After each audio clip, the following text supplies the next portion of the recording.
అడవిలో జీవించేటువంటి ఆదివాసీలకు వాళ్ళకు అడవుల మీద హక్కులు లేకుండా మొత్తం అడవుల నుంచి పారదోలేటందుకు వాళ్ళు అడవులను పోడుగొట్టి సాగు చేస్తున్నటువంటి పోడు భూముల నుంచి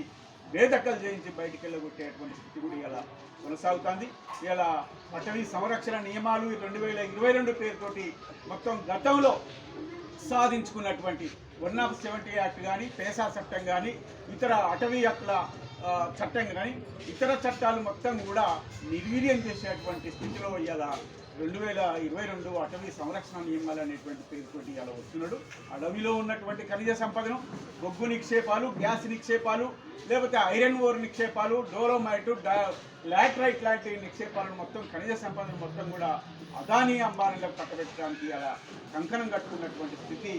మనం చూస్తున్నాం. దానికి వ్యతిరేకంగా మొత్తం దేశంలో ఉన్నటువంటి అన్ని